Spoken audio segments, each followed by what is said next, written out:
Josh from soccerreviewsforyou.com, bringing you my personal opinions on the Puma evoSPEED 1.4 SL. Now, if you guys regularly watch my review videos, you know that I like to lay out all the facts about a shoe on the table, go over every single element, kind of share some opinions along the way, and give you all the information that you need about a shoe to have you form your own personal opinion, decide whether or not that is the shoe that you're looking for. What a lot of you guys tend to ask down below in the comment section, though, is what my personal opinion is based on what I like. And that's kind of what this video series is all about. You guys really seem to be enjoying it. And if you guys could leave your suggestions for which shoe you'd like to see featured next in the personal opinion series down below in the comment section of this video, that would be absolutely fantastic. So, Puma evoSPEED 1.4 SL, what do I really think of this shoe?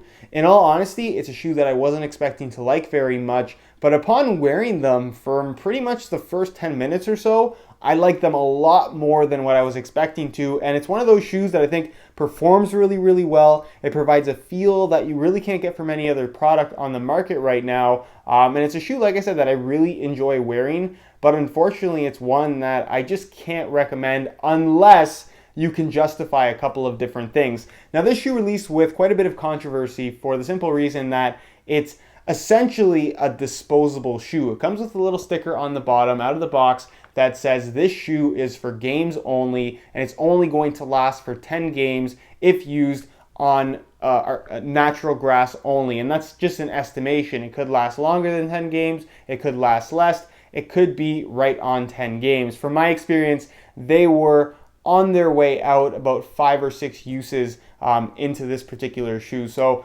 not the most durable shoe at all. In fact, they're telling you it's only going to last 10 games. And considering the full retail price is $240, that's quite a bit of money for a pair of shoes that, like I said, is not going to last very long at all. Most people or playing on a team normally play over 10 games in a season. So that's $240 for a pair of shoes that aren't going to last you very long at all, and you can't use them for practice either because that would count as a playing session towards that 10 that they estimate. And like I said, based on my experience, they didn't actually make it to 10 uses. So definitely something to keep in mind. So at that full $240 retail price, unless you just have money to burn and you're really, really curious about this particular shoe, then by all means go for it. Now, of course, I'm talking about $240 retail if you go for the latest color. Since the initial release, these things have gone on sale at most places. You can pick them up for around $150 or so. And even at that price, a shoe that still only lasts 10 uses, that's still, again, a tough pill to swallow. So still can't really recommend it at that price. But it's a very interesting concept, this shoe. It's really the only widespread, super lightweight shoe that we've seen so far. Adidas did release something lighter in the form of their limited 99-gram Adizero, only 500 pairs. Those didn't come with any warning labels, but you can expect those shoes to last about as long as these as well, if not even less, because they're actually a lot flimsier feeling than these are, in my opinion. Again, it's a widespread shoe, which is a really interesting and risky move by Puma. So not only is it the first ultra lightweight shoe that they've really made available to the public for pretty much everybody, it's also kind of takes on a concept of being a disposable soccer cleat. It's a product that you buy knowing that it's not going to last very long for the simple fact that it provides a certain feel that you wouldn't be able to get otherwise. When you make a shoe this light, I'm just not sure that you can make it durable as well. So that's kind of the reason why it only lasts 10 games, is because it's so thin and so kind of stripped down to be as light as it can possibly be, that of course durability is the first thing that takes a major hit. And of course it's a very, very big hit if it's only going to last 10 uses. So at $240, again, unless you have a lot of money to spend and you don't really care, go for it. At $150 on sale, I suppose it's a little bit of a better deal, but still very, very expensive. And it begs the question, at least in my opinion, on at what price would these shoes have to be brand new for you to buy them, knowing that they were only going to last 10 uses? I said in my original video on these that maybe $100 or so would be a reasonable price, and it's $10 per use or something like that. But even at $100, you can buy a lot of quality shoes for $100.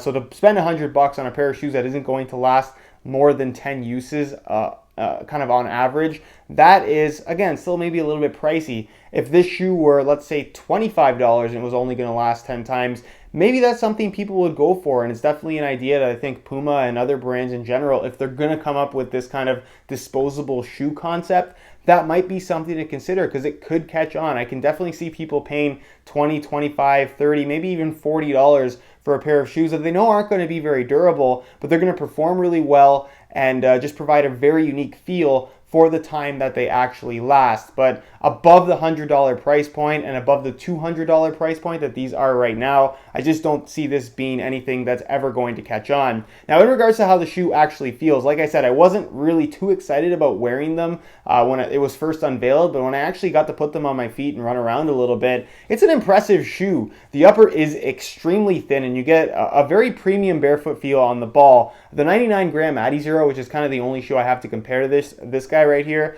was a lot more plasticky feeling than these. These are much softer, very, very flexible, and they fit really well. It's a comfortable shoe, but you still get that nice kind of tight, snug, kind of one-to-one sensation. Is it the most responsive? No, it does have some flimsiness to it because the upper is so thin, but you get a very, very good uniform barefoot feel across the entire foot. What also kind of surprised me is as thin as these are, they're basically see-through. They weren't so thin that it felt like you were completely barefoot. There was just enough thickness to it that it would take the edge off even when striking the ball. So I really found the experience to be really, really good. And normally I'm a fan of padded shoes, but I truly enjoyed wearing these as kind of an ultra thin option, I guess is the best way to put it. And in regards to the sole plate and stud pattern, very aggressive stud pattern for a firm ground stud. It does have fairly long studs, and the traction is really, really good if you're on nice natural grass fields, which is really what I would recommend using these on. But I will say that the sole plate is on the thinner side, so if the ground is a little bit harder, stud pressure is something that you're going to notice because the sole plate is so thin and the studs are so long. So again, keep in mind that this is not only a shoe that is designed for use on natural grass. I would also recommend using this shoe strictly on really, really nice natural grass fields that are well maintained and on the softer side of things if you want to get the best performance, the best comfort, and the best durability, I guess is the best way to put it as well. But overall, really, really fun playing experience in these things. Is it worth the full $240 or even $150 if you get an older colorway? That's kind of something that you have to decide for yourself. But I can tell you this is a very, very good shoe. While it lasts, the only problem is it doesn't last. So let me know your thoughts on this disposable soccer shoe concept down below in the comment section. Do you think that this is something that could catch on if these things were $25 a pop? I personally think it would, but I'd be curious to hear your opinions down below. That's pretty much it as far as what my thoughts are on the evoSPEED 1.4 SL. If you have any questions at all, leave them down below in the comments. I definitely will get an answer out to you. If you enjoyed today's video, found it helpful and informative, be sure to support it with a like. Subscribe if you haven't already for daily videos on all the latest and greatest soccer gear. You can find all my social media information down below in the description as well. And other than that, guys, hope you enjoyed today's video. And as always, thanks for watching.